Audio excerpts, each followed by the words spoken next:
Most people think that their lack of motivation is their biggest problem. But that's not the issue.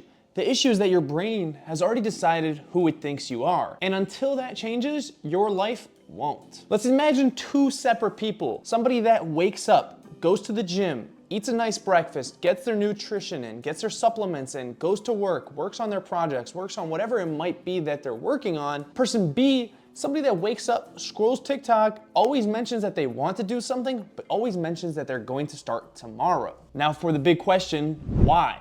Why are these two people so different? It's not intelligence, it's not motivation, it's not genetics, it's something much more deeper. Every action that you take on a daily basis sends signals to your brain of who you are as a person. If you skip the gym, procrastinate work, whatever it might be, your brain's going to think, oh, I'm somebody that can't deal with tough situations. I don't take things as seriously. But on the other hand, if you set goals to finish your work, go to the gym, wake up early consistently, and you do so, it sends a message to your brain that you follow through on your actions. Now, the longer that you do these over time, the more your brain believes it, the easier it becomes. You don't have to trick your brain into thinking you want to do it. It knows who you are as a person and it will do it subconsciously. If you do something consistently for 66 days, it is said that you have finally established a habit. Once you've established a habit, your brain's gonna go through those actions effortlessly. The hard part about this is that your brain doesn't want to change. Brains are meant to survive. They're not meant to grow and become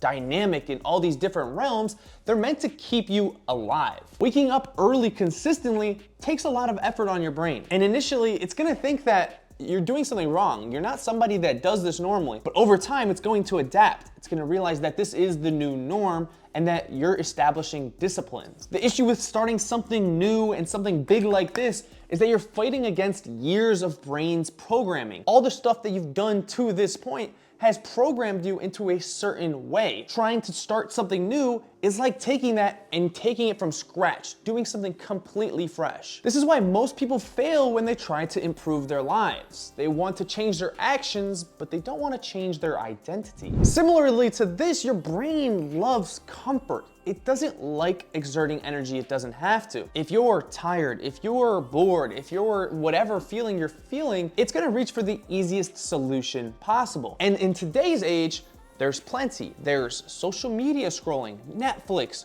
ordering junk food, whatever you can think of. There are so many ways to satisfy this craving of comfort in a simple manner. The thing with this is that every single time that you do it, you're reestablishing the loop that you don't like discomfort. You're forcing your brain to take the easiest route out.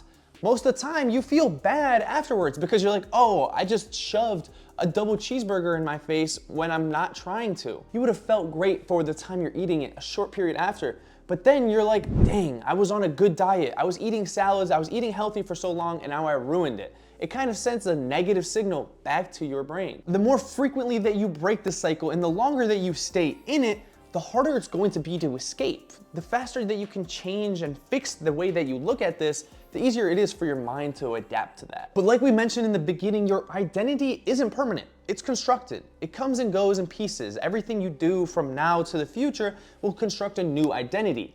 And that's great for you. If you're looking at yourself right now and you're thinking, man, I'm a bum. I'm not doing this. I'm always doing that. I'm always on social media. I don't go to the gym.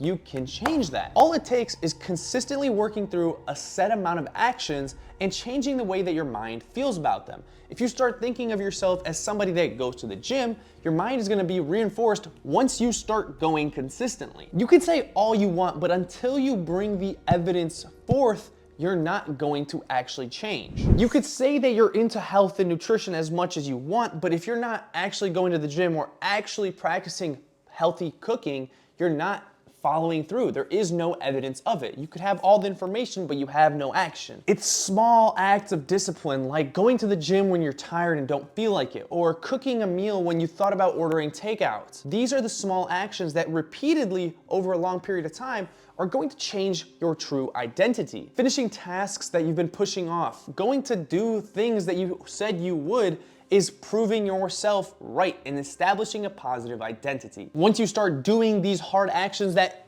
you don't want to, it shows to your mind that you follow through on your word and that you're taking yourself seriously. If you truly want to change who you are, you need to focus on 3 things. The first being your environment. What are you surrounded by? Are you surrounded by a bunch of people that are out drinking and partying every day? Or are you surrounded by a bunch of people that take their health seriously? Is your kitchen full of snacks like chips and cookies, or is it full of fruit and nutritious value food? If your phone is next to your bed when you go to sleep, you're going to scroll before. If you put a book next to your bed, you're more likely to read. Things like this subtly change the actions you take and eventually the person you become. Designing an environment for yourself where it's harder to do negative actions and easier to do positive ones is going to make a great difference. Secondly, you want to lower the barrier of action. You're not gonna start working out and think you're gonna run a marathon in a month. Get your foot in the door, dip your toes in the water, just feel it out. Get the consistency, understand what you're doing before you jump off the deep end and try to figure out the hardest problems out there. Saying that you're gonna go to the gym for 2 hours every single day starting today is a lot harder than saying I'm not going to miss 2 days in a row of the gym. This gives you a little bit of leeway. Things come up in life. You're not going to be ready and prepared to commit your whole life like that. You want to make sure that the actions you set out for yourself are something that you can achieve and doesn't overwhelm your mind. Third and finally, you want to act like the person you want to become. One easy way to do this is to ask yourself a very simple question. What would a disciplined person do right now? And if the answer is not what you're doing, you should probably change it. You want to keep doing this over and over and over until you become that person. Doing these actions repeatedly is going to lead you down a path to becoming the person that you're imagining right now. The truth is that most people spend their whole entire lives trying to change the actions that they do instead of changing the person that they are. You can change all the actions, but if it always feels like a chore, it always feels like you're doing something against your will, you're never going to enjoy the process and go through it successfully. So the real question isn't who am I today, it is who am I becoming tomorrow?